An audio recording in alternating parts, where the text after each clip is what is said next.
Question number 12 देखिए प्यारे बच्चों, और ये कहा है 12वां क्वेश्चन। एक रेखा का समीकरण ज्ञात कीजिए जो निर्देशांकों का मतलब है एक्स अक्ष से और वाई अक्ष से समान अंतःखंड काटती है और बिंदु 2 और 3 से होकर जाती है।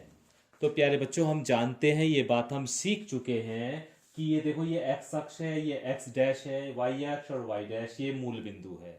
एक ये रेखा ए और बी है जो एक्स अक्ष पर ए दूरी और वाई अक्ष पर बी दूरी पर है, और इसे हम अंतःखंड बोलते हैं। ये जो दूरी है ना, यहां से यहां तक की, ओ से ए तक की दूरी, उसे एक्स अक्ष पर कटा अंतःखंड बोलते हैं, और ये वाई अक्ष पर कटा अंतःखंड होता है या वाई अक्ष पर दूरी होती है।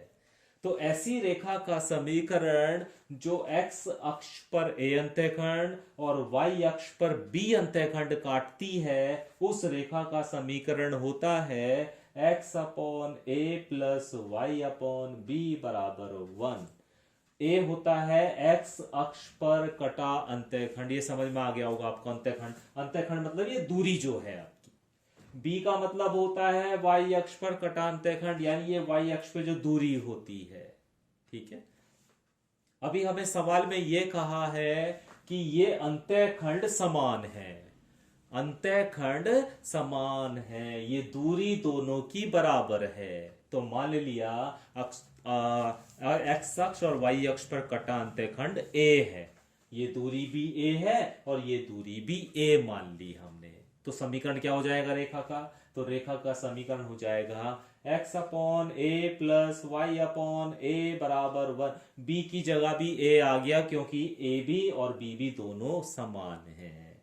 ठीक है, तो यहां से x प्लस वाई बराबर ए आपको मिल जाएगा। ठीक है, अब ये रेखा जो है, ये जो रेखा आई है ना, ये बिंदु 2 और 3 से होकर जाती है, अर्थात इसे संतुष्ट करेगी। संतुष्ट करने का मतलब क्या है प्यारे बच्चों? कि x का मान आप 2 रख दीजिए और y का मान आप 3 रख दीजिए। तो x की जगह 2 रख दिया, y की जगह 3 रख दिया, तो a का मान आपको 5 मिल गया। इस a के मान को फिर यहां पर रख दीजिए रेखा का समीकरण में। तो रेखा का समीकरण हो जाएगा x प्लस वाई बराबर 5। x प्लस वाई बराबर 5, यही इसका आंसर हो जाएगा, सॉल्यूशन हो जाएगा। क्वेश्चन नंबर 13 देखिए प्यारे बच्चों, और क्वेश्चन नंबर 13 बहुत ही आसान सा क्वेश्चन है वैसे तो, लेकिन ध्यान से समझिएगा। कहा है रेखा जो है बिंदु 2 और 2 से होकर जा रही है। ठीक है, और ये बात इंपॉर्टेंट कही है कि अक्षों से कटे अंतःखंड का योगफल 9 दिया हुआ है। ठीक है, अब अक्षों से अंतःखंड काट रही है प्यारे बच्चों, एक्स अक्ष और वाई अक्ष से कोई ना कोई दूरी काट रही है। यही तो है अक्ष से अंतःखंड का मतलब। तो रेखा का समीकरण क्या होता है जब वो अंतःखंड काटती है? x अपॉन ए प्लस वाई अपॉन बी बराबर 1। एक्स अक्ष पर कटा अंतःखंड ए होता है और वाई अक्ष पर कटा अंतःखंड बी होता है। रेखा का समीकरण ये हो गया। ठीक है, अब प्रश्न के अनुसार क्या कहा है कि अंतःखंडों का योगफल, अंतःखंड मतलब ए और बी, उनका योगफल 9 दिया हुआ है। अर्थात प्रश्न के अनुसार हमें दिया हुआ है a प्लस बी बराबर 9। ए होता है अंतःखंड होता है ना ये भी, और ये भी तो अंतःखंड ही होता है वाई अक्ष पर। दोनों का योगफल 9 के बराबर दिया हुआ है। यहां से हमने b की वैल्यू निकाल ली, 9 माइनस ए। ठीक है, अब इस वैल्यू को प्यारे बच्चों समीकरण नंबर 1 में रख दीजिए b की जगह। तो क्या बनेगा? x अपॉन ए प्लस वाई अपॉन 9 माइनस ए बराबर 1। ठीक है, एलसीएम ले लीजिए, a गुणा 9 माइनस ए आएगा। 9 माइनस ए की x के साथ गुणा हो जाएगी और इस a की y के साथ गुणा हो जाएगी, बराबर 1 चल रहा है। और थोड़ा सा हल करेंगे प्यारे बच्चों, इस x की गुणा अंदर कर लेंगे तो 9x हो जाएगा, माइनस ए एक्स हो जाएगा और प्लस का ए वाई, और इसकी गुणा 1 में कर देंगे। इधर नीचे वाले पद की गुणा 1 में कर देंगे तो ये हो जाएगा 9a माइनस ए स्क्वायर। तो ये प्यारे बच्चों रेखा का समीकरण आ गया है। अब आपसे कहा है कि ये वाली रेखा बिंदु 2 और 2 से होकर जाती है, रेखा बिंदु 2 और 2 से होकर जाती है, अर्थात इस रेखा में x की जगह भी 2 रख दीजिए और y की जगह भी 2 रख दीजिए। रखेंगे तो x की जगह 2 रखेंगे, x की जगह 2 रखेंगे, y की जगह 2 रखेंगे, a की जगह नहीं, x और y की जगह वैल्यू रख दी है। तो ये तो प्यारे बच्चों 18 हो गया, और ये देखो 2a है और ये भी 2a है, ये माइनस का है ये प्लस का, इसलिए ये कैंसिल हो गया। ठीक है, इन सारे पदों को उठाकर एक तरफ ले आइए, इन दोनों पदों को उठाकर भी इधर ले आइए, तो यहाँ 18 पहले से ही है, ए स्क्वायर इधर आके प्लस हो जाएगा, 9 इधर आके माइनस हो जाएगा और बराबर 0। अब आप इसके फैक्टर कर लीजिए, समीकरण ये बन गई आपकी ए स्क्वायर माइनस 9a प्लस 18 बराबर 0। ये समीकरण ए स्क्वायर माइनस 9a और प्लस 18 बराबर 0। इसके अब गुणनखंड कर लीजिए आप, गुणनखंड करने आपको आते हैं तो गुणनखंड आ जाएंगे इसके a माइनस 6 a माइनस 3 बराबर 0। अब एक बार तो इस गुणनखंड को 0 के बराबर लेंगे तो a का मान 6 आ जाएगा, और फिर एक बार इस गुणनखंड को 0 के बराबर लेंगे तो a का मान 3 आ जाएगा। तो a के दो वैल्यू आपके पास आ गई, 6 और 3। ठीक है, अभी सबसे पहले a की वैल्यू 6 लीजिए कि यदि a बराबर 6 है तो b की वैल्यू कैसे आ जाएगी, 9 माइनस 6। भाई b की वैल्यू निकालनी है तो b की वैल्यू यहां से निकाल लीजिए, तो ये 9 माइनस 6 हो जाएगा और बराबर 3 हो जाएगा। तो a की वैल्यू 6 है तो b की वैल्यू 3 है। अभी यहां पर वैल्यू रख दीजिए, तो x अपॉन 6, a की जगह 6 प्लस y अपॉन b की जगह 3, हल कर लीजिए। रखने के बाद इसका एलसीएम आ गया 6, यहाँ बचा x प्लस 2y बराबर 1, हल करा तो x प्लस 2y बराबर 6, 6 उधर चला जाएगा। तो एक तो समीकरण प्यारे बच्चों ये आ जाएगी। अभी a का मान 3 भी तो आया हुआ है, तो अब a का मान 3 ले लो, और जब a का मान 3 लोगे तो b का मान कितना आ जाएगा, 9 माइनस 3 बराबर 6। अब की b का मान 6 आ गया।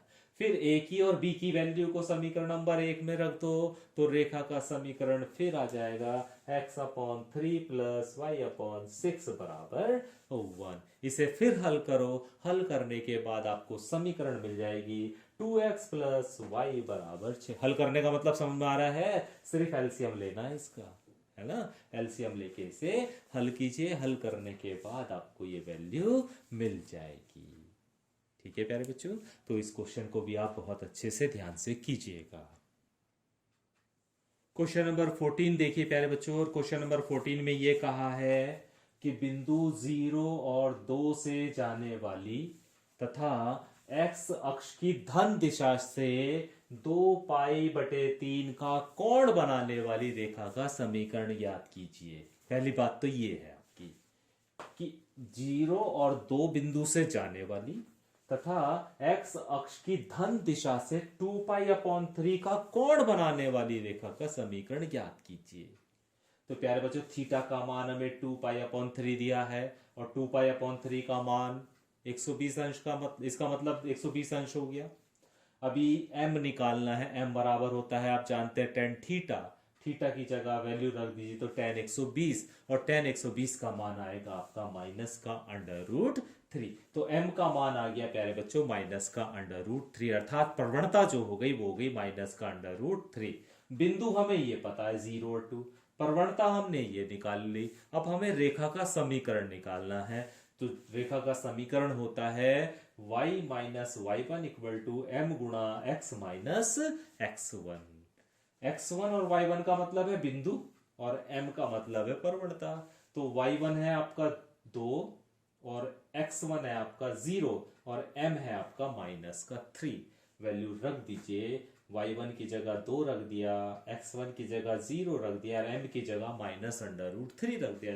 हल कर लीजिए, तो y माइनस 2 बराबर माइनस का अंडर रूट 3x, क्योंकि माइनस अंडर रूट 3 की जब x में गुणा करते हैं तो माइनस अंडर रूट 3x बचेगा, और जब इसकी यहां गुणा करेंगे तो वो तो 0 हो जाएगा। अब माइनस अंडर रूट 3x को इधर ले आइए तो प्लस का हो जाएगा under root 3x plus y minus 2 बराबर 0।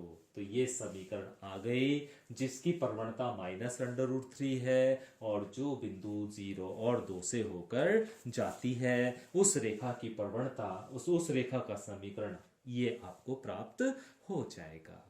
अब इन्होंने इसी क्वेश्चन में एक और क्वेश्चन जोड़ दिया है और ये कह दिया है कि उस रेखा की समीकरण भी ज्ञात करो जो y अक्ष को मूल बिंदु से 2 इकाई नीचे प्रतिच्छेद करती है ना, जो y अक्ष को मूल बिंदु से नीचे 2 इकाई। तो देखो प्यारे बच्चों, ये x एक्सिस और ये y एक्सिस है। y अक्ष को नीचे, मूल बिंदु से नीचे, तो इस बिंदु के निर्देशांक क्या हो जाएंगे? इस अक्ष पर x का मान तो 0 होता है और y का मान 2 इकाई दे रखा है तो माइनस का 2 हो जाएगा, क्योंकि इस अक्ष पर दूरियां माइनस होती है। तो इस बिंदु का मान कितना हो गया? 0 और -2। तो प्यारे बच्चों, अभी बिंदु हो गया 0 और -2।